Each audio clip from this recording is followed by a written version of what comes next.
Presidente, oggi qui presso l'Ordine degli Ingegneri un webinar ma anche un corso di presenza sul nuovo codice degli appalti anche in funzione delle nuove norme del PNRR.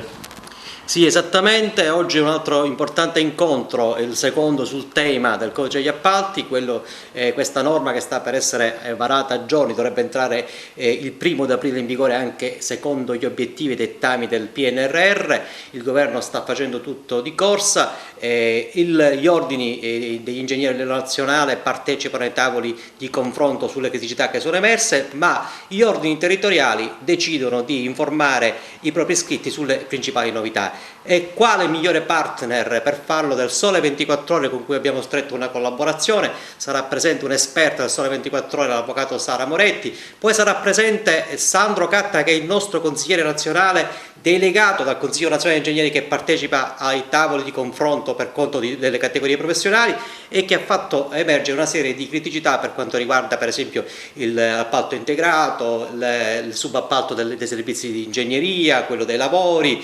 il decreto compensi, che tra l'altro è stato oggetto di una norma parallela varata giusto ieri in Senato per quanto riguarda la garanzia dell'equo compenso ai professionisti. Si parlerà della nuova figura del RUP, resta uguale l'acronimo ma cambia il contenuto perché si chiama responsabile unico del progetto, si parlerà dei progetti, delle gare di progettazione, delle caratteristiche, dei requisiti professionali e tecnici che devono avere i professionisti, tantissimi temi che verranno affrontati da illustrissimi relatori. Importante sottolineare che c'è appunto il patrocinio del Consiglio Nazionale degli Ingegneri, che c'è il saluto previsto dell'assessore regionale, l'onorevole Alessandro Arricò, che è impegnato a recepire questa norma a livello regionale, perché tante sono le novità che il legislatore ha dovuto mettere in campo anche per essere in linea col PNRR, per esempio la relazione di sostenibilità ambientale, il DNSH, Don't Significant Harm, veramente tantissime novità che oggi potremo discutere con attori protagonisti del settore. La continua evoluzione delle norme, come diceva lei, dà la necessità di un continuo aggiornamento per i professionisti per poter fare il lavoro sempre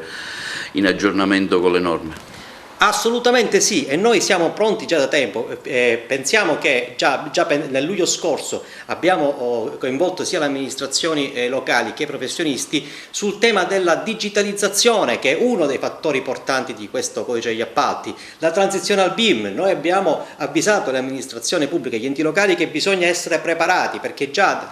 dal 2025 oltre 1 milione di euro non sarà possibile per nessuna amministrazione poter gestire né progettare le opere pubbliche, perché la digitalizzazione è uno dei passaggi fondamentali che il legislatore ha voluto mettere in campo in questa occasione, già pensata da prima, così come tutto il fascicolo dell'opera che viene ulteriormente implementato. La digitalizzazione è la parola d'ordine, sicuramente uno dei fattori importanti che il legislatore ha voluto mettere in campo anche per velocizzare e snellire le pratiche. Ci saranno conferenze semplificate per l'approvazione dei progetti di fattibilità economica e finanziaria, che diventa ancora più importante visto che i livelli di progettazione da 3 passano a 2, viene eliminato il progetto definitivo, ed ecco che è importante che il legislatore riporti la centralità del progetto a base di tutto il settore, perché se non c'è un buon progetto alla base di un'opera, l'opera non si farà e non si compierà mai, perché si apriranno a contenziosi, a controversie, a errori di realizzazione che in passato ci hanno fatto assistere a cattedrali nel deserto o peggio ancora opere incompiute. Ecco perché noi professionisti ci stiamo battendo affinché la formazione professionale e una normativa adeguata metta in condizione il nostro territorio e la collettività di portare ottimi risultati per il prosieguo e anche per lo sviluppo che il PNRR ci sta imponendo di svolgere. Presidente, questo è il primo di 2 appuntamenti, ce ne sarà un altro la prossima settimana. Sì, il prossimo è ancora, diciamo, è pronto e si svolgerà sempre qui alla sede dell'Ordine ed è fatto in sinergia con l'AIPIN e il SIEP, due importantissimi organi che promuovono l'ingegneria naturalistica, lo sviluppo delle tecnologie ambientali, che sono tra l'altro obbligo di norma per tutte le opere e i lavori del PNRR. E come dicevamo, il DNSH, il Don't Significant Harm, è proprio uno dei principi su cui bisogna basare le opere nell'ambito del PNRR, il rispetto dei criteri minimi ambientali, il rispetto delle linee guida del MEF e del Ministero delle Infrastrutture e Mobilità Sostenibile.